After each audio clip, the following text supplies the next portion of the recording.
Bonjour à vous les podcheckers et les podcheckeuses. Nous sommes ravis de vous avoir à notre antenne pour parler de notre sport préféré, le hockey sur glace. Il se passe énormément de choses dans le monde du hockey, en international, en France, avec les Ducs d'Angers, mais aussi avec l'équipe féminine, les différentes équipes féminines qui sont au Canada et en Amérique du Nord.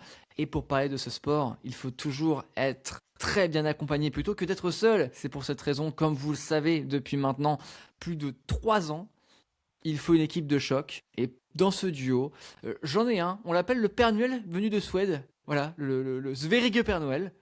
C'est Nino Bourge-Madinez. Salut Nino. Salut Thomas, salut Elio, comment vous allez messieurs?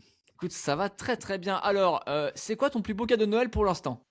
Je vais pas le dire parce que les oreilles chasses de la personne concernée entendront l'épisode j'imagine avant Noël. Donc je vais m'abstenir mais on en parlera avec plaisir après Noël. Formidable, formidable. Alors, en tout cas, qu'est-ce qu'on peut te souhaiter pour Noël, mon cher Nino, en matière de hockey? Euh, que les Maple Leafs se mettent à affiler 3 wins d'affilée et que les Ducs d'Angers retrouvent un petit peu leur hockey. Parce que même si l'entraîneur refuse de le dire, ils ont connu un petit peu un petit bas là ces derniers temps. Donc que ça reparte de plus belle en 2026, ce serait chouette. Et ben voilà, la prière, elle est lancée. Nino, comme tu le sais, c'est un peu le financier du Podcheck. Il est Exactement. fan de l'équipe de West Ham en Première Ligue. Il porte avec fierté, et quelle fierté, c'est l'homme des réseaux sociaux maintenant des New Orleans Saints qui ont gagné. Comme quoi, c'est peut-être l'atout charme, l'homme qui a apporté la victoire aux New Orleans Saints en hurlant avec sa douce voix que vous connaissez dans le Podcheck. Elio qui est apparu sur le compte officiel des New Orleans Saints. Salut Ouais, Elio. salut Thomas, salut Nino. Tout à fait, il y a 2 semaines. Alors non, c'était pas pour ce week-end, c'est vrai que ce week-end on a gagné pour une fois. Mais T'as il porté y a chance. deux T'as porté semaines on a chance. perdu, mais il y avait une watch party organisée par la franchise en direct de Paris. Donc j'y étais et c'est vrai que la franchise m'a mis en avant, on m'a désigné pour crier sur une vidéo qui a été mise sur les réseaux sociaux des Saints. Et vidéo qui normalement devait passer sur le Jumbotron du côté de Miami, parce qu'on affrontait les Dolphins de Miami. Sur le Jumbotron à la mi-temps à Miami. On n'a jamais su si elle était passée ou pas, mais en tout cas, c'était le but. Voilà. Voilà. Et en Salut tout tout le cas, monde et salut les auditeurs. on peut dire qu'ils ont marqué un sacré touchdown suivi d'un très beau field goal avec toi, mon cher Elio. Vous voyez, d'abord le Podcheck, ensuite le monde. Qu'est-ce qu'on peut te souhaiter pour Noël, mon très cher Elio? Vu que c'est bientôt quand même Noël, c'est bientôt Noël. J'espère que t'as fait ton petit sapin. Oui, j'ai le sapin qui est juste en face. Écoute, qu'est-ce qu'on peut me souhaiter? Pas Un grand-chose. QB pour les Les cadeaux, Colts. c'est plus des fournitures, enfin du mobilier pour le nouvel appartement. Donc c'est voilà, c'est là où tu sens que c'est la vie d'adulte. Alors que j'aurais bien aimé avoir NHL 26 ou le nouveau Football Manager, ou le nouveau Microsoft Flight Simulator. Il n'y a pas ma femme pour m'entendre, mais bon, c'est pas grave. T'as pris des notes, Nino? T'as pris des notes? Ouais, ouais, j'ai pris des notes. Oui, Nino, Microsoft Flight Simulator sur la PS5, s'il te plaît. Ok, Et, j'ai compris. Alors Je moi vais je prends un envoyer un message. HL26. Moi je prends un Je vais HL26. envoyer un message à qui de droit. Mais non, par contre, pour les fêtes, je serai aux États-Unis. Le 24, je pars aux États-Unis. Le 27, j'ai le mariage de ma belle-sœur du côté de Philadelphie, à côté de Philadelphie. Et ensuite, le nouvel an, on verra si on me fait à New York, peut-être. Sinon, ça sera à Washington. Donc voilà. Et voilà, vous voyez, vous voyagez avec le Podcheck, avec nos Et un différents bon, animateurs. je t'embête, Thomas, et sûrement un bon match face aux Ducks avant de repartir en France. Ok. Et voilà, Mais Normalement. comme ça. toujours pas de QB pour les Colts, Elio. Et On voit toujours que pas de tu QB souhaites pour que les du Colts. malheur Le retour de Philip aux autres. Rivers, 44 ans en tant que quarterback. Donc vous voyez, il n'y a pas qu'en NHL qu'il y a des vieux joueurs. Ouais, d'ailleurs, qui a été présent sur le jeu vidéo de Madden NFL 2005 de mémoire. D'après ce que j'ai vu, messieurs, vous avez parlé de vos souhaits pour Noël. Moi, mais messieurs, mon souhait pour Noël est très simple, c'est qu'on passe tout de suite aux échos de la glace.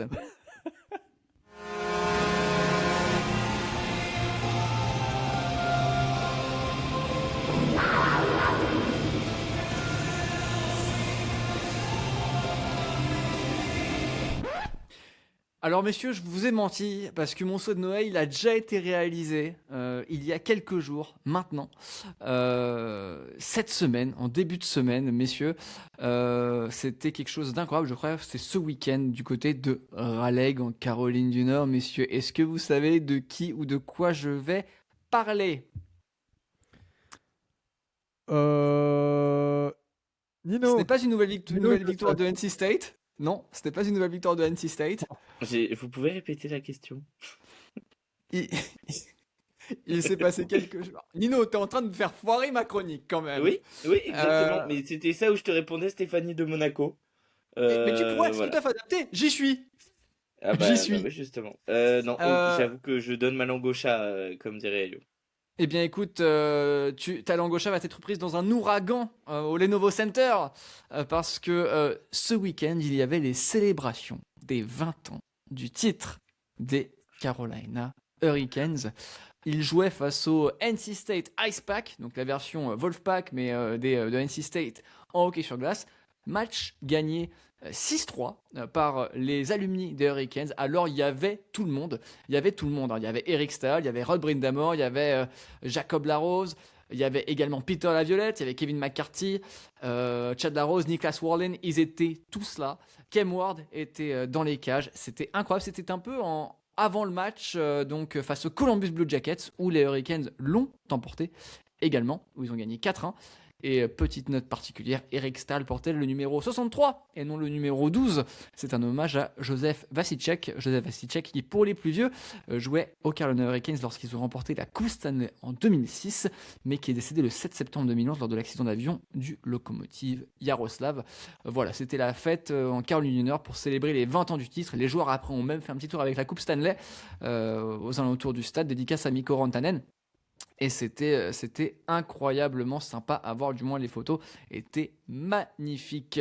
On Messieurs, dirait les voilà, c'était le supporters de l'OM qui ont célébré le titre en Ligue des Champions des 25 ans, là, en regardant le replay du match, en faisant comme s'ils y connaissaient pas l'issue, etc. En direct. Bon, faut pas vivre dans le passé, les mecs, hein. La coupe, elle Et, est loin derrière vous maintenant. bah, Et tu la vois, moi je comprends division, elle pas. va être loin derrière vous cette année. C'est gentil, mon cher Elio. Je reconnais là ton petit supporterisme du Paris Saint-Germain, n'est-ce pas? Mais alors, Bon, si l'OM avait moi, le moi, but, c'est le LOSC, mais j'ai la même opinion des supporters marseillais. si je peux me permettre, Thierry Roland avait dit but de mon Basilou. Et ben là, je peux te dire que cette année, ce week-end, moi j'ai vu, oh mon Dieu, mon petit Eric Stalzou. Voilà. Ah. C'est une petite embardée, Mais messieurs. t'as eu raison de parler de cet hommage à Vasicek parce que Vasicek, je le prononce bien. Tout à fait, tu le prononces très très bien. Et Tu t'es refait des amis du côté de la communauté tchèque de Marseille. non, les Marseillais, on s'adore quand même. Mais parce que cet accident du locomotive Yaroslav est souvent oublié, c'était il n'y a pas si longtemps en réalité. Donc c'est pour vous remettre le contexte, une équipe de KHL, donc le locomotive Yaroslav qui partait pour son premier match, je crois, de saison régulière en Tout à plus. fait, c'était le premier match de la saison régulière. Ils se sont envolés au bord d'un Yak 42. Ouais, L'avion s'est écrasé quelques secondes après le décollage dans le c'est fleuve ça. la Volga. Et je crois qu'il y a eu 15 survivants, c'était un genre de rotation un peu. Sinon, ils sont tous décédés. Dedans, pas mal de coachs et de Et joueurs. Brad Ouais, McCrammon qui a été donc entraîneur en NHL. Il y a eu Joseph Vasicek, il y a eu Pavol Demitra ouais. qui a fait les Herman Liv. beaux heures de la NHL dans les années 2000. Il y a eu Stéphane Liv, gardien du Stéphane Liv, HV pardon, le 71. père de Herman Liv, avec Ouais. son fils. Ouais, il y avait pas mal Qui... de joueurs qui sont passés par la NHL ou la HL en tout cas qui avaient fait qui avaient traversé la mare pour aller en Amérique du Nord. Donc voilà, ça avait été assez terrible en réalité. Et c'est vrai que tu vois les destins et ça c'est les destins un peu que je trouve assez particuliers avec ce sport, c'est que t'as des mecs qui ou bien grandissent au Canada ou aux États-Unis qui terminent à jouer à être nationalisé en tant que joueur chinois et à jouer pour une équipe de KHL qui est située en Chine. T'as des mecs qui font des allers-retours entre les États-Unis et la Russie, alors qu'on connaît pendant une longue période l'ambiance entre les deux pays, c'est assez particulier. Et donc t'as des mecs comme ça, tu vois, qui ont remporté une Coupe Stanley, qui se retrouvent à jouer ou enfin qui se retrouvent dans l'organigramme d'une équipe comme le Lokomotiv Yaroslav au fin fond de la Russie. Et donc, il s'est enchaîné cette tragédie. Mais voilà, il y a des destins assez particuliers autour du hockey, je trouve. Tu sais, t'as des joueurs vraiment qui voyagent partout, quoi. Le mec a vécu à Raleigh-Durham en Caroline du Nord et se retrouve au fond du trou de la Russie, quoi, tu vois. Et c'est particulier, je trouve. Moi, cet accident, moi, je m'en souviens au collège, on devait présenter des faits d'actualité chaque semaine et la semaine de l'accident du locomotive Yaroslav, bah, c'était sur moi que c'était tombé. Du coup, j'en ai profité pour parler de hockey 1 heure devant ma classe qui n'en avait absolument rien à faire. Mais pour vous dire, je me souviens du choc que j'ai eu le soir en apprenant que tout le monde était mort, sauf Alexander Galimov, qui avait survécu. Donc voilà, c'était un accident assez tragique. Mais donc voilà, moi je trouve sympa qu'Eric Staal, bien que je pense pas qu'il y ait un maillot arc-en-ciel de prévu pour les Carolina Hurricanes, il ait porté le numéro 63 à la place du numéro 12 qu'il porte habituellement en hommage à Joseph Vasicek. Voilà, c'est tout pour moi. Est-ce que tu as quelque chose à rajouter, Elio, Nino? Non, Non. du Non? tout. Bah messieurs, j'ai envie qu'on passe à vos échos de la glace parce que je pense qu'on a beaucoup de choses à dire. Nino, j'ai envie de commencer par toi parce que comment se fait-ce que ça fait Mhm, plus de une semaine et demie que mhm. j'entends parler des Ducs d'Angers et des Brûleurs de Loups? Quelque chose me dit que ça a à voir avec un certain Pierre Crinon qui s'est gentiment essuyé les gants sur votre gardien Matt O'Connor. Est-ce que tu peux me raconter? Est-ce que tu voulais en parler? Voilà, je te laisse Je carte suis, blanche. je suis pas très très fan de l'idée d'en parler parce que on en a beaucoup trop parlé. On a donné beaucoup trop d'espace médiatique Et bah tu sais quoi? à quelque chose, à des faits qui n'avaient pas du tout leur place sur la glace. Je pense que si les gens, je pense que si tu veux, enfin, si tu veux que je le raconte, je peux tout à fait le faire. Bah, Mais tu sais je quoi? pense Dans que le ça 36-15 mérite Podcheck, il y pas. a quelqu'un qui a posé une question. C'est dans le 36-15 Ok, Podcheck. Donc on peut en ok, parler à bon, ce moment-là bah, si tu on veux, en mais est-ce que tu as un écho discutera. de la glace? Un écho de la glace, moi je voulais juste te dire, voilà, que ça y est, on n'a pas parlé de Chloé Horard dans notre dernier épisode. Voilà, Chloé Horard qui, après avoir été coupée justement, injustement, précipitamment, ou pas, du Boston Fleet, a rebondi du côté de Zurich dans la ligue féminine suisse, pardon. Voilà, elle y retrouvera notamment Clara Rosier et Estelle Duvin. Voilà, de quoi retrouver du temps de jeu conséquent avec un rôle plus offensif, on l'espère, pour Chloé Horard à un peu moins de 2 mois des Jeux Olympiques. Donc voilà, c'était mon petit écho de la glace. Surtout que la France va bientôt commencer un tournoi de préparation. Si je me souviens bien, ils vont jouer contre les Japonaises très prochainement. Exactement. Mais c'est surtout, voilà, qu'elles joueront avec un maillot dégueulasse. Parce que on peut aussi parler de cet écho de la glace avec le maillot absolument dégueulasse que nous a pondu Nike. Voilà, Nike a sorti des maillots superbes pour toutes les équipes. Et la France, ils se sont dit, oh, on n'a plus rien. Bon, allez, on leur file ce qui traîne dans les tiroirs. Maillot absolument dégueulasse. Voilà, je vous invite à aller regarder ce que les gens ont proposé Et comme c'est alternative. honteux que l'équipe de France, c'est honteux que la fédération ait accepté ça, Franchement, il est sincèrement. dégueulasse cette Enfin, marinière qui n'a tu... aucun sens. Non, mais oui, il faut. Enfin, normalement, quand on t'apporte, tu sais, on te montre des exemples, etc., tu valides ou pas, quoi. Moi, je vous Là, invite à aller voir le maillot, notamment de nos amis les Slovaques, les Suédois, les Allemands, qui ont tous des beaux maillots. Même la Même la Lettonie, Lettonie, la qui Lettonie les a révélés aujourd'hui qui a d'ailleurs. été dévoilée ce soir, Ouais, incroyablement un jolie, maillot beaucoup plus très joli jolie. que celui de la France. On n'en parlera pas. Voilà, c'était mon petit écho de la glace. C'était un coup de cœur, un coup de gueule, comme à la bonne époque. Voilà, à propos de Chloé Horard et des Jeux Olympiques. Eh ben écoute, moi j'ai hâte de voir Chloé Horard avec cette équipe suissesse et j'ai hâte de la voir sous maillot de l'équipe de France. Vous le savez, ce n'est un secret pour personne. J'apprécie énormément Chloé Horard depuis ses débuts. Elio, est-ce que tu as un petit écho de Douglas à nous faire avec ta belle petite veste de Santa Clara? Ah oui, veste de Santa Clara. Alors, je passe un bonjour à mon ami Alan Guillou qui nous écoute de temps en temps et Alors qui est j'ai l'impression que tu parles dans un robinet, mon cher Elio. magnifique. Ah voilà, là c'est parfait. Ok, Là oui, c'est très bien. bien Non, non, mieux. je passe le bonjour à mon ami Alan Guillou qui nous écoute de temps en temps et qui est donc directeur du scouting du côté de Santa Clara University et du côté de l'équipe de basketball. Voilà, qui Vous envoie remarquerez que régulièrement Elio a quand même des potes haut placés. Exactement. ils envoient régulièrement des joueurs en NBA au premier tour de draft. Donc, Je dirais pas ça, mais je le dirais quand même. Voilà. Bisous à toi, Alan. Non, pour revenir, pour revenir à excusez-moi, à ma chronique, elle sera assez rapide, mais c'est plutôt un constat que je fais. Dans le top 5 actuel des leaders en points je parle en joueurs individuels de NHL, nous avons deux first pick. Il y a un certain McLean Celebrini et un autre qui s'appelle Connor Bedard. Là, je m'explique. Il y a un first pick qui a été donc un first pick offensif. Je vais pas mettre les défensifs, ça sert à rien.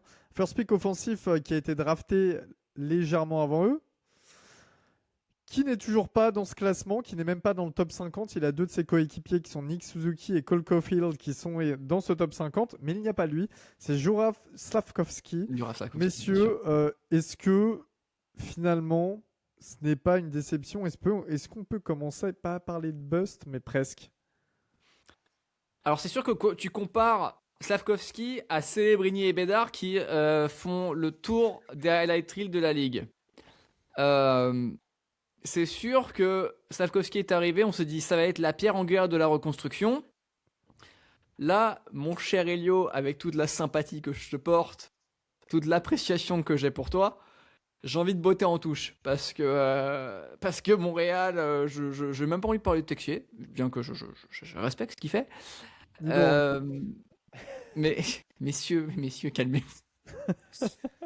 Mais c'est sûr que en comparaison de joueurs incroyablement générationnels comme a pu être estimé Connor Bedard, comme l'a pu être aussi estimé Ken Celebrini, Juraj Slavkovski est pour l'instant un peu en dessous. Après, j'ai pas de boule de cristal. Voilà, c'est mon petit côté un peu mesuré. Mais Nino, je pense qu'il va taper. Sur Slavkovski, non, je suis assez d'accord avec ton avis. Moi, en fait, le problème, c'est que il a bien performé en début de saison quand le Canadien tournait. Et maintenant qu'il tourne un peu moins, il a disparu. Mais en fait, c'est le syndrome de l'équipe au global. Euh, C'est un petit peu sur courant alternatif ce CH. Et du coup, bah, tu regardes, mais quasiment tout le monde est sur courant alternatif. Montembeau, Dobej, ça arrête plus un ballon de plage. Euh, donc, compliqué. Et Slavkovski, c'est le deuxième meilleur buteur de Montréal, avec 9 buts, à égalité avec Kapanen, et tandis que Cole Caulfield, il est tout seul avec 16 buts inscrits. Concernant les assists, il est au 8e rang avec 7 assists, notre cher Juraj Slavkovski. Au total, au niveau des scoreurs, c'est le 6e meilleur scoreur de l'équipe à égalité avec Mike Matheson. Donc oui, Il va c'est bientôt vrai être rattrapé par Texier. Texier, c'est le futur vainqueur du trophée du MVP, hein, selon les fans de Montréal. Voilà. Voilà. C'est pas le trophée de Jeff Molson? Le trophée de Jeff Molson, je crois. Ouais. C'est pas ça? Ouais, je me semble bien. Ça doit être ça, le trophée de Jeff Enfin, Molson. Elio, il a compris pourquoi je disais ça. Je vous dis, messieurs, on va pas avoir Alexandre Texier dans le podcast. Est-ce que c'était le but? Non, en fait, c'est pas ça. C'est juste le trop-plein à chaque fois. Désolé. Allez, on est exit Slavkovski qui est un bust. Allons vers Texier. Le problème de Texier, c'est que il est survendu. C'est normal. C'est le seul Français en NHL, etc. Mais franchement, à lire sur les réseaux sociaux, de la part des fans de hockey français, le mec, c'est un top joueur NHL. En tout cas, c'est un mec qui est assuré d'être sur les 2-3 premières lignes. Mais non, c'est pas le cas en fait. Ok, il a mis un très beau tir au but, il n'y a pas de souci là-dessus. Ok, il a fait, je crois, une passe décisive, un truc comme ça, il a scoré un point. Mais enfin, il n'y a rien de si exceptionnel, tu vois. On dirait un de mes joueurs de rotation même chez les Caps, il est même pas dans la rotation. Il est scratch ou il est en AHL. Alors, avec tout le respect, moi j'ai énormément de respect pour Texier. Tout ce qu'il a fait, le fait qu'il réussisse à rester en NHL, etc. On l'a dit, ça a été un petit peu un panic move des Canadiens parce qu'ils ont eu des blessures et qu'ils ont vu un joueur francophone, donc plus facile à intégrer peut-être, être disponible sur le waiver. Mais à part ça, moi quand je vois franchement, quand je vois certains tweets notamment, t'as l'impression que le mec, il est exempt de tout reproche et c'est le jeu des médias aussi en France. Quelque part, c'est peut-être grâce à lui qu'on parle un petit peu de la NHL, même si effectivement, en tant que Français et en tant que chauvin, messieurs, vous connaissez je vais essayer d'être impartial. Vous connaissez le fait que le hockey, je l'aime profondément et j'ai du mal à supporter une seule équipe, vraiment, vraiment, parce que j'aime trop le sport pour ça. Euh, mais pour moi, le hockey, ça se mesure dans la longueur. Ça se mesure dans la longueur. 2,7 matchs. Sur le papier, ça ne veut pas dire grand-chose. La saison est encore longue. Il est quand même très bien entouré, Alexandre Texier. Cependant, pas beaucoup de joueurs sont capables de faire ce qu'il fait. Sinon, le monde entier jouerait en HL. Mais encore une fois, il faut de la mesure. Et je pense que en fin février, on pourra commencer à faire un petit bilan. Mais le pire, Mais c'est pour l'instant, c'est. Le Vas-y, je pire, t'en c'est que Nino. c'est J'en même prie. pas une attaque contre lui, c'est un truc en mode, genre vraiment, honnêtement, quand il a mis son tir au but, on s'est retrouvé avec 70 publications sur Instagram, avec 12 articles, Oui, c'est en ça. mode, il a mis un tir au but, c'est super, mais enfin quand même, à un moment donné, il avait raté le précédent, bon, à un moment donné, est-ce qu'il a le droit d'aller aux toilettes sans qu'on fasse un article? C'est littéralement ce qu'on demande. Je suis d'accord, Nino. Parce que là, ça Je devient suis chiant, d'accord, en Nino. fait. Mais après, encore une fois, c'est le jeu des médias qui fait ça. Certes, alors il faut se mettre aussi dans la place de notre pays. On n'a plus de joueurs en NHL. On n'a plus de joueurs en NHL. Moi, je me souviens encore d'une époque, et je parlais comme un vieux, mais on parlait d'Antoine Roussel, on parlait de Stéphane Dacosta quand il était à Ottawa. Donc, quelque part, c'est normal qu'on relate quelque part. On est peut-être chanceux, quelque part, qu'on parle des faits et gestes de Texier, parce que je préfère qu'on en parle plutôt qu'on n'en parle pas. Même si, attention à Il y a en l'exagération, parler et en parce qu'il est à parler. Montréal. Oui, d'accord, il y a en parler, en parler. Je te dis, parle pas de la couverture au Canada. Je te parle de la Oui, je couverture en sais, moi France. Je aussi. préfère qu'on en parle plutôt qu'on Mais n'en c'est parle plus pas. que le transformer en Peter Forsberg parce qu'il a mis son geste là, truc. Bien À un moment sûr, donné, j'adore aller. Enfin, Alexandre bien Texier, c'est un sûr, super joueur. Voilà, rien à dire, je c'est suis pas contre d'accord. lui. Il a fait ce qu'il a fait à faire, c'est super. Mais enfin bon, euh, moi, ça me pose un problème que genre on en parle de manière complètement subjective. Parce Oui, qu'on oui, oublie oui, d'accord. complètement de dire Je peux te suivre de ce côté-là. qu'avant son tir au but, là, il passe le match d'avant, il passe complètement à travers. Et tu avais les médias canadiens qui disaient qu'il apportait rien, qu'il trouvait pas sa place dans l'effectif, etc. Alors je dis pas qu'il faut tomber dans ce que font les Canadiens, c'est-à-dire à couvrir absolument tout et rien, à oublier de dire que tourner dans une équipe qui tourne pas, c'est quand même assez compliqué, qu'il a un rôle auquel il faut qu'il s'adapte, un environnement auquel il s'adapte, une pression à laquelle il s'adapte, d'accord, mais il faut nuancer. En France, on a quand même ce truc de dire oh, mais il est formidable, il a mis un tir au but. Je peux te suivre. Je peux te suivre parce qu'effectivement, il faut aussi se poser au niveau du public qui n'y connaît pas grand-chose, entre guillemets, qui est moins passionné que toi, que beaucoup de gens qui suivent le hockey. Quelque part, il permet, entre guillemets, de mettre les couleurs de la France à l'honneur. C'est sûr que c'est qu'un tir au but. C'est pas un tir au but comme au football où ça définit un score. Mais ça a le mérite d'exister quelque part. Après, c'est sûr qu'il faut faire attention, comme tu le dis très bien, à couvrir pas tout et n'importe quoi. Moi, je trouve qu'il faut juste qu'on apprenne à Euh, nuancer, à dire. Je dis pas qu'il faut pas dire quand c'est bien. Je dis juste qu'il faut apprendre à ne pas transformer le bien en exceptionnel, sans oublier de dire quand ça va moins bien. Alors, je suis d'accord avec toi, mais après, t'as la magie des réseaux sociaux où tout le monde s'enflamme pour tout et pour n'importe quoi. Et pas seulement en matière de hockey, en matière de tellement d'autres sujets où les gens peuvent dire ce qu'ils veulent, malheureusement ou heureusement. Enfin, Thomas, je lisais Et quand c'est même, vrai après son qu'effectivement. tir au but, je lisais quand même des gens dire qu'il fallait limite déjà que le Canadien négocie avec lui pour le prolonger. À un moment donné, Oui, on va oui, y aller alors, doucement. si je peux me permettre, Nino, ce genre de commentaire, c'est très bien que les gens s'emportent et C'était tout, des mais je articles, pense que Thomas. Jeff Molson, il en a. D'accord, bah écoute, moi je pense que Jeff Molson il n'en a pas grand chose à faire de ses commentaires. Euh, Et je lui souhaite parce que si vraiment il met de l'argent après un tir au but, c'est vraiment que Montréal il y a un Non, moi problème. je pense que Mais c'est surtout pour Alexandre Texier, je pense que pour l'instant il faut qu'il se. J'ai. C'est triste à dire, mais j'ai l'impression que ce truc de savoir que c'est do or die, ça peut être le moteur pour qu'il soit dans le mieux, tu vois. Je dis pas. Voilà, moi je pense que ça peut être moteur et que j'ai un petit peu peur que si jamais il obtient un contrat trop vite, il y a un peu ce truc de une petite sécurité et hop. Tu vois ce que je veux dire? Tu regardes, la je vois ce que majorité tu des veux dire. joueurs Ouais. Alors performent mieux. malheureusement moi j'ai pas de boule de cristal donc je peux pas deviner. Mais c'est vrai qu'effectivement dans le narratif qu'on lui a donné, c'est le Canadien, c'est sa dernière Mhm. chance. S'il signe un contrat, je me relâche, tranquille. Après, on sait pas comment Alexandre Texier pense, on sait pas comment il est, tout simplement. On est juste, nous, des observateurs avisés. Euh, Mais je peux entendre effectivement ce que tu me dis, Nino. Je peux entendre ce que tu me Mais dis. bon, là, Dieu merci, on va le lâcher parce qu'il y a le retour de Jacob Fowler devant le filet du CH. Et donc là, t'en as pour une semaine. Mais J'avais de te dire à Carolina, on ne parle plus de YSPD Kotkaniemi. Elio, est-ce que tu as quelque chose à rajouter? Non, non. Je rigole, messieurs. Est-ce que c'est bon pour vos échos de la glace? C'est Est-ce bon pour que c'est bon, messieurs? Tout est bon. Et toi, Thomas, t'as un Tout est petit bon. écho de la glace? Mais alors, je vous ai parlé de Hurricanes, C'est vrai. mais tu sais quoi? Tu m'as chauffé. Tu m'as chauffé, mon Nino. Parce que, est-ce que vous connaissez Britta Curl Salem? Pas du tout.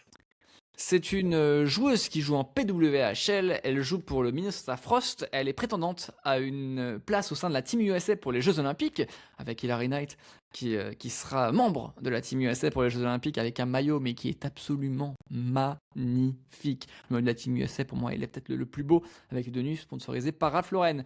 Bref, pour vous dire, je m'égare, mais Britta Curl-Salome, c'est une attaquante qui est l'une des plus grandes scoreuses de la ligue actuellement. Mais le problème, c'est que depuis qu'elle a été sélectionnée en deuxième ronde de la draft PWHL en 2024, c'est la joueuse la plus détestée de la ligue.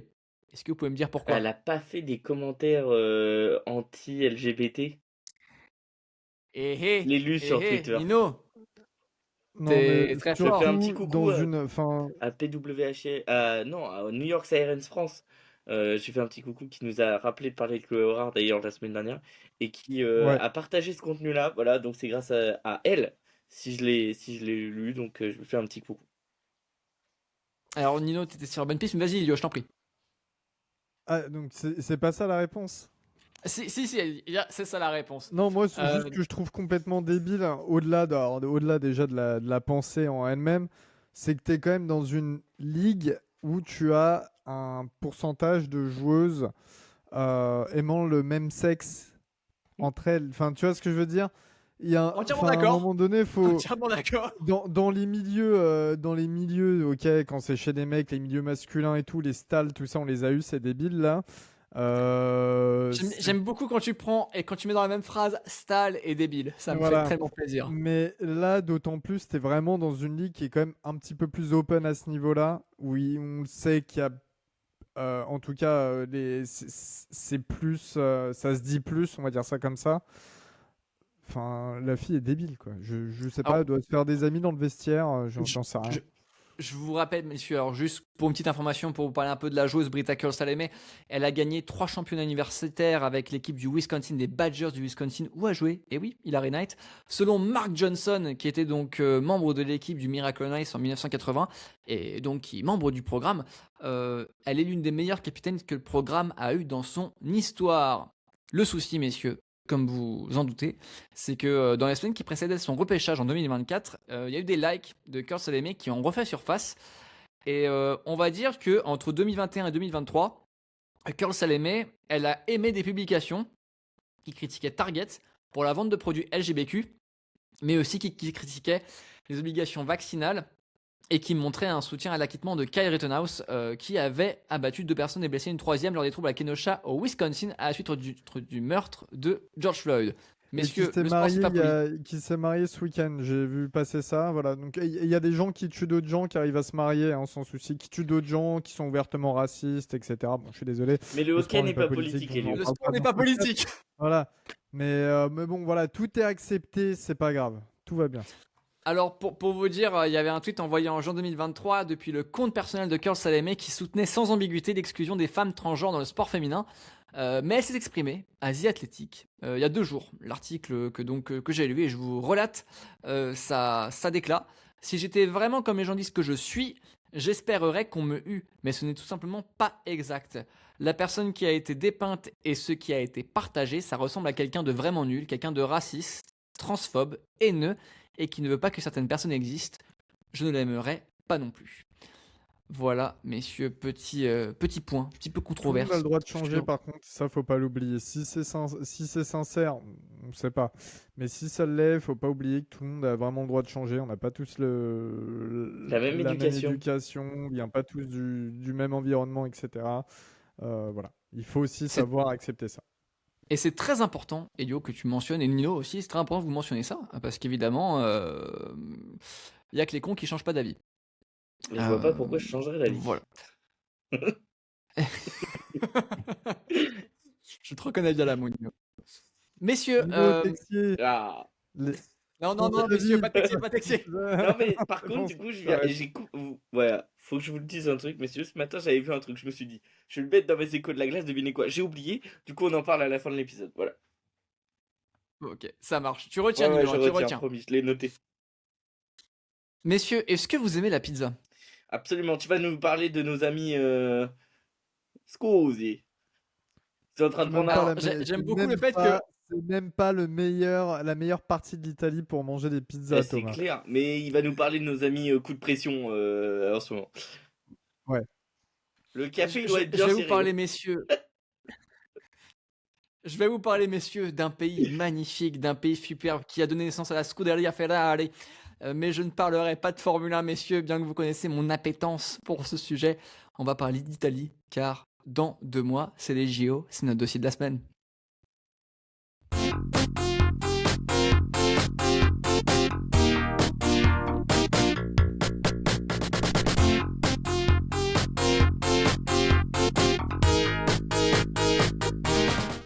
Et oui, messieurs, car du 6 au 22 février prochain, il y a peut-être l'événement que beaucoup de gens attendent pour voir du hockey gratuitement à la télé. C'est les Jeux Olympiques de Milan-Cortina d'Ampezzo qui vont accueillir les épreuves de hockey sur glace. C'est génial, ça va être superbe. En 2006, l'Italie a déjà eu les Jeux Olympiques, la cérémonie d'ouverture était absolument magnifique avec une Ferrari qui est passée sur la patinoire, mais je m'égare. Le seul problème, c'est qu'il y a un petit détail qui fait beaucoup parler. C'est la patinoire de l'Arena Santa Giulia, la Pala Italia, qui ne respecte pas les normes de la LNH ni les normes internationales. Alors, qu'est-ce que ça veut dire? Qu'est-ce que ça veut dire, messieurs? C'est que, pour rappel, le format d'une glace en NHL, et je ne vous parle pas d'une glace à l'italienne, je vous parle d'une glace NHL, elle est de 61 mètres par 26 mètres. Le format international, c'est de 61 mètres par 30 mètres. Le problème, c'est que la patinoire de Santa Giulia, elle mesure 60 mètres de longueur pour 26 mètres de large. En gros, on a pris la largeur NHL, mais on a raccourci d'1 mètre la longueur internationale. C'est pas du tout conforme aux normes internationales qui étaient fixées. Résultat, c'est une patinoire 1,2% plus petite qu'une glace en NHL. Rien de dramatique sportivement, mais c'est un symbole surtout à ce niveau parce que oui, les gars, alors les Italiens, parlons-en. Parlons-en des Italiens. Pour connaître quelques Italiens dans le coin qui prennent les autoroutes italiennes, et quand il y a matière à travaux concernant l'Italie, c'est un petit peu compliqué parce qu'il y a un peu de sous-traitance et il y a un peu d'investissement qui manque. Donc, une patinoire qui n'est pas aux normes pour un événement comme les Jeux Olympiques, c'est un peu gênant.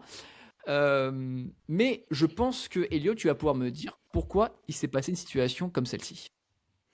Pourquoi il s'est passé une situation comme celle-ci? Parce que tout simplement, comme d'habitude, on se retrouve vers le privé. C'est Eventim qui devait faire donc, cette arena Santa Giulia, qui est voilà. Donc, est-ce que je peux, vas-y, Je voulais Nico, juste me permettre de vas-y. dire qu'en fait, ils transforment un immense centre des congrès en plusieurs patinoires. C'est ça le centre Santa Giulia, hein. C'est vraiment la transformation d'un immense centre des congrès en plusieurs patinoires. Eventim, je sais plus, c'était le sponsor de quel maillot en Serie A. Je me demande si c'était pas l'AC Milan, un truc comme ça. Bref, pour commencer, avant que je vous sorte les chiffres, etc., n'oubliez pas, on parle de financement dans le privé en Italie, c'est-à-dire que c'est toujours le bazar. Voilà, on va dire ça comme ça. L'Italie, que ce soit public ou privé, c'est toujours le bazar en termes de financement, en termes de construction. Les gros exemples sont par exemple en Serie A, San Siro qui doit depuis 10 ans être détruit pour être remplacé par un autre stade. Ça n'a toujours pas été démarré.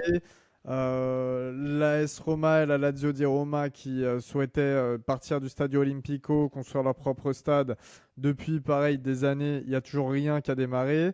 La Juventus qui a littéralement détruit son ancien stade pour aller dans le stade olympique, le Stadio dell'Alpi, pour au final redétruire ce stade pour refaire un nouveau stade, mais tu as des histoires de magouilles financières derrière bizarres. Tous les stades vétustes en Italie, je suis désolé, je parle football, mais parce que c'est le gros sport là-bas, et ça pose un bon parallèle. Tous les stades vétustes en Italie qui datent des années 70-80, à la période où il y a eu notamment début des 90, tu as eu l'Euro, qui sont tous délabrés au possible et qui sont jamais refaits. Bref, les financements en Italie pour construire des... San Siro, c'est catastrophique. San Siro, Oui. c'est catastrophique. Donc on parle de Milan. Et on va rester à Milan. Alors là, cette fois-ci, évidemment, problème de financement pour le chantier. On est passé de 170 millions d'euros à 370 à 400 millions d'euros de budget pour tout terminer. Il y a 580 ouvriers qui travaillent pour que ce soit prêt en janvier, mais on connaît les conditions de travail, pareil, hein, le droit du travail en Italie, les conditions de travail, etc. C'est pas toujours là. Déjà qu'en France, on est un peu limite très souvent. Alors eux, c'est encore un étage en dessous. L'Arena devrait être terminée pour le 2 février, alors que le premier match est prévu pour le 5. Voilà, on est vraiment sur du ric-rac de ric-rac. C'est compliqué. C'est compliqué, c'est à l'italienne. C'est compliqué, c'est à l'italienne. Et il y a des inquiétudes qui sont un peu techniques. Nino, tu pourras nous en parler peut-être? Exactement, et effectivement. D'ailleurs, la première inquiétude technique, c'est le fait que la deuxième patinoire a été prête avant la première. Voilà, la plus petite a été construite avant la première, avant la plus grosse. Voilà, mais pour parler de questions techniques, il y a des questions très terre à terre finalement qui ont été soulevées par ce retard.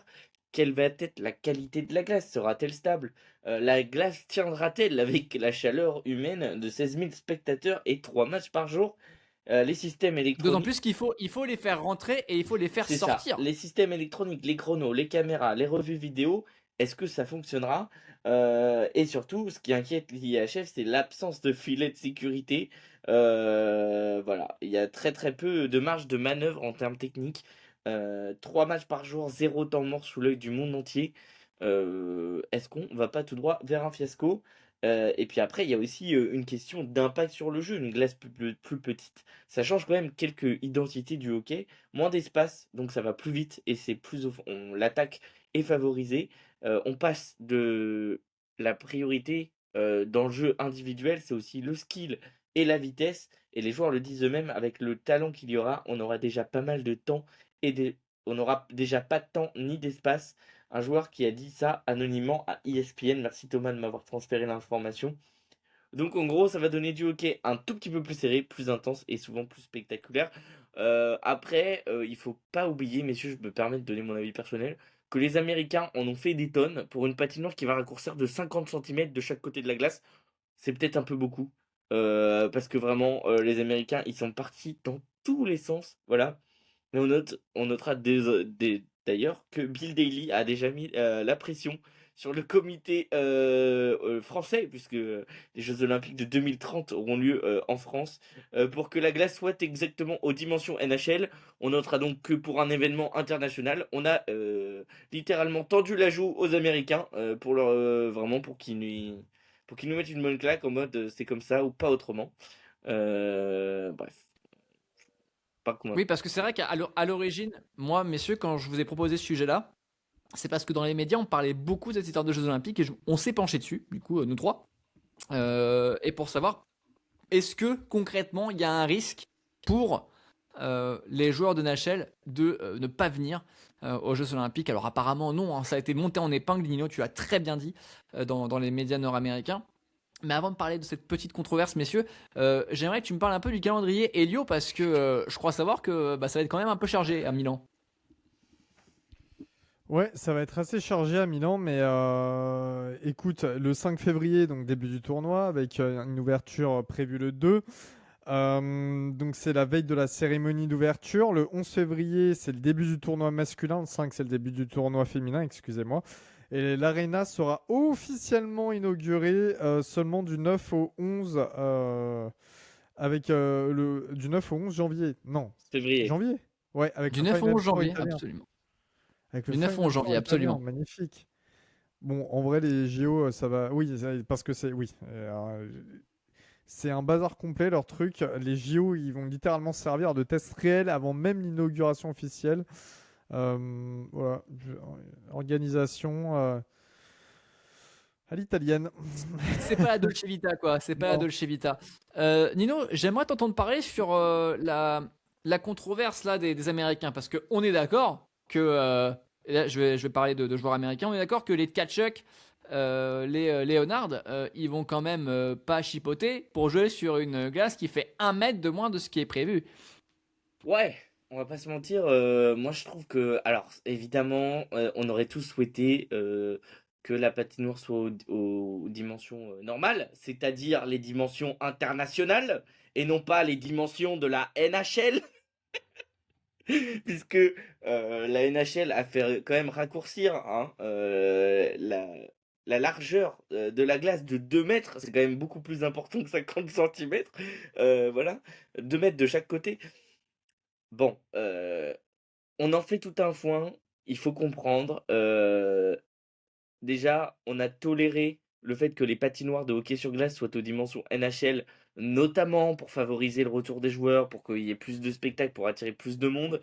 Voilà, maintenant la NHL, se sentant, a l'impression d'être dans son bon droit de dicter absolument tout et n'importe quoi. C'est-à-dire que là, ils en sont à dire que si la glace fait 50 centimètres de moins de chaque côté de la glace, ils sont à 2 doigts de pas emmener leurs joueurs. Alors pour le coup, si c'est vraiment que pour ça, voilà. Maintenant, j'ai quand même entendu, j'entends de plus en plus parler de l'inquiétude autour de la qualité de la glace.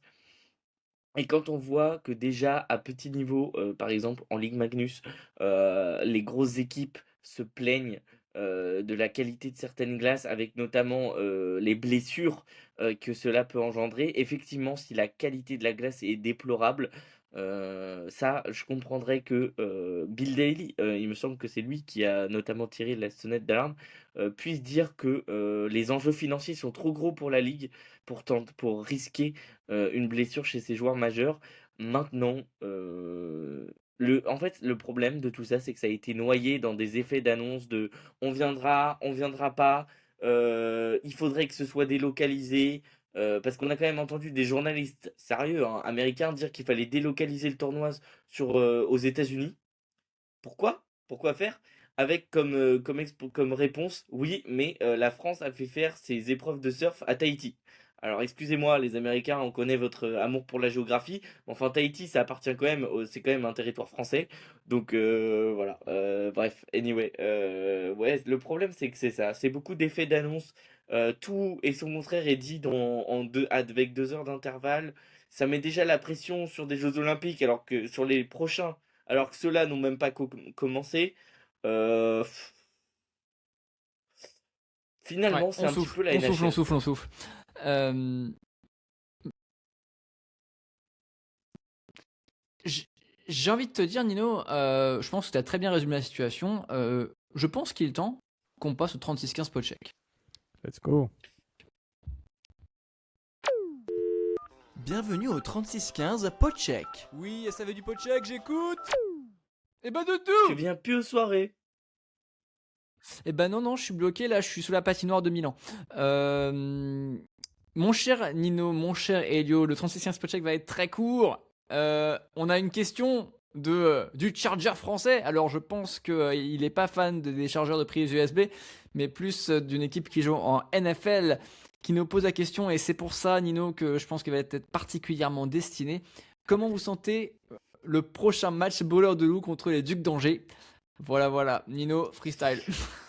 Alors, on va faire très vite, on va récapituler ce qui s'est passé il y a de cela 2 semaines. Voilà, on disputait la 26e minute de jeu entre un match entre deux équipes dont les relations, enfin l'ambiance des matchs se dégrade depuis 2022 et la première finale finalement importante depuis plus d'une dizaine d'années entre ces deux équipes. Voilà. Et donc, ce 30 novembre dernier, à la 26e minute de jeu, je vais être très factuel avec ce qu'on a vu à la diffusion télé et non pas les images qui ont été diffusées a posteriori, notamment sur mon compte. Voilà, à la 26e minute de jeu, la cage bouge du côté de Grenoble. Le jeu était concentré là. Et d'un coup, de l'autre côté de la glace, on a O'Connor, Mathieu O'Connor, le gardien des Ducs d'Angers, et Mathias Bachelet qui sont en train de s'écharper. Voilà. S'ensuit donc une bagarre générale. Pierre Crinon traverse la glace. s'occupe d'abord de Robin Gabory, qui était tenu à terre par un arbitre. Il s'ensuit après sur Philippe Allais, qui faisait partie du scrum, hein, de cette mêlée générale derrière le Mêlé. but des Ducs d'Angers, avant finalement de s'en prendre à Mathieu O'Connor, qui était tenu instigateur par les arbitres, chose qui a été démentie a posteriori, mais enfin bon, tout le monde a sa part de responsabilité là-dedans. Voilà, l'action la plus marquante, c'est que Pierre Crinon a arraché le casque de Mathieu O'Connor avant de lui asséner un coup de poing qui lui a qui lui a pété l'arcade sourcilière et causé une commotion cérébrale. Ce sont les faits avérés. Maintenant, voilà, Pierre Crinon a écopé de 7 matchs de suspension pour ce geste et pour avoir été instigateur de cette bagarre, selon la CIRJ. Ce n'est pas mon avis, c'est ce qui a été transmis par la commission compétente. Voilà, maintenant, Pierre Crénon, je tiens à préciser qu'il a posté en début de semaine ses excuses, expliquant qu'il regrettait son geste et qu'il avait été mis devant les faits par les différentes instances, par son club et par l'équipe de France. Voilà. On va s'en tenir à ça. Maintenant, les 2 équipes se retrouvent C'est pas la première fois qu'il était impliqué dans quelque chose exactement, également. et face à Angers aussi. Maintenant, c'est pas, les 2 équipes se retrouveront le 23 décembre prochain, à Pôle Sud. Voilà, honnêtement, je n'ai aucune idée Et de ce à quoi, il faudra s'attendre. Ce que je peux dire, c'est que l'ambiance dans la patinoire risque d'être assez hostile. Voilà, maintenant, est-ce que sur la glace, les différentes sanctions auront calmé tout le monde? Je n'ai pas la réponse, j'ose l'espérer. Maintenant, je sais que, les 2 équipes heu, auront fort intérêt à ce que cela se passe bien, parce que sinon, j'imagine que la fédération, n'hésitera pas à sanctionner plus durement s'il devait y avoir d'autres débordements. Donc voilà pour la réponse à la question. J'espère avoir été complet. ben voilà. C'est très complet, mon cher Nino. Je me permets de faire un petit récap sur le trio de tête de cette saison de Ligue Magnus. Rouen est premier avec 49 points, suivi d'Angers. Grenoble est troisième. Les 3 derniers sont Cergy-Pontoise en dernière position, suivi de Gap et d'Anglet. Exactement. Et les Ducs d'Angers Marseille est affronteront, cinquième. pardon, et les Ducs d'Angers affronteront les Dragons de Rouen en quart de finale de Coupe de France le 17 décembre prochain. Voilà. En espérant une victoire comme l'année dernière, une victoire finale. Mon cher Nino, où tu y étais. Messieurs, on va terminer cet épisode. Messieurs. Écoutez, alors, il y aura un épisode avant les vacances de Noël, avant le repos et le passage du Papa Noël. Ne t'inquiète pas, Elio, ton voyage est sauvé, tranquillement sans pot de chèque, mais avec beaucoup évidemment d'humour évidemment et d'amour pour ce sport. Messieurs, le mot de la fin, il est pour vous. Allez, c'est parti. Nino, je t'en prie. Moi, je voulais juste vous parler du coup de ce que j'ai vu ce matin. Voilà. L'équipe américaine des États-Unis semble avoir investi dans une technologie 3D pour faire revivre Miracle on Ice du côté de Lake Placid. Voilà, ce sera un événement unique. J'ai pas exactement tout compris, mais j'imagine que, à l'instar de Jean-Luc Mélenchon, ce seront des hologrammes qui rejoueront ce match. Enfin bon, voilà, une expérience unique, voilà, qui aura lieu à Lake Placid, là où tout a commencé pour fêter les 31 ans, si je ne dis pas de bêtises, Thomas, de cet exploit. 1980, Non, les 1980, 35 le ans, 24 février 1980. Le les 24 45 février ans, pardon. 1980, l'équipe de hockey gagnait face à la Finlande, mais il gagnait surtout en demi-finale 2 jours avant face à l'URSS. Il y a un excellent film que je vous conseille, Miracle, qui est Miracle on un bijou. Ice, exactement. Pour parler du miracle sur glace, tu me parles évidemment de les États-Unis et du hockey. J'ai envie de te dire, c'est le résultat de cette nuit. L'équipe donc de hockey américaine a battu le Canada cette nuit dans la Rivalry Series 10-4. 10-4. Alors ça ne veut pas dire 10-4 ok, mais ça veut dire 10-4. Les Américaines vont peut-être mettre à mal l'hégémonie canadienne aux Jeux Olympiques, car on est quand même à 2 mois des JO et les Américaines ont battu 10-4. Donc du coup l'équipe canadienne. Donc c'est un signal un peu fort, hein, envoyé au monde entier et surtout à leurs sérieuses prétendantes. Elio, est-ce que tu as quelque chose à rajouter? Non, RAS, c'est le mois de décembre. Profitez bien, mangez pas trop de chocolat chaque jour quand vous ouvrez une nouvelle case. Et puis voilà, hein, on se dit à très vite avant les vacances de Est-ce Noël, donc que, apparemment avant Noël. est-ce que tu nous feras, On aura l'occasion de vous souhaiter joyeuse Noël et une future bonne année plus tard. Et on vous fait tous des gros bisous. est-ce que tu nous feras le cadeau de nous offrir le retour de Youth of the Nation? Bah, j'aimerais bien, mais pas encore. Par contre, toi, tu me feras le cadeau de NHL 26 sur la Play 5. Sinon, t'embête pas, Microsoft Flight Simulator Je fera transmettrai à l'affaire. qui de Merci, droit. mon Nino. Ouais, je me charge de NHL 26. Je me charge de NHL 26. Et vous savez, le mec est tellement en galère, il va demander à bouffer. Est-ce que vous pouvez m'envoyer des patates, s'il vous plaît? Et des paquets de pâtes pour Noël, s'il vous plaît. Voilà. Allez, c'était nos souhaits pour Papa Noël. Merci à vous. C'est toujours un plaisir de savoir que vous nous écoutez et de passer du temps à parler de nos sports préférés. On se dit à très bientôt et à dans 2 semaines pour parler de nos sports préférés. Allez, ciao! Ciao!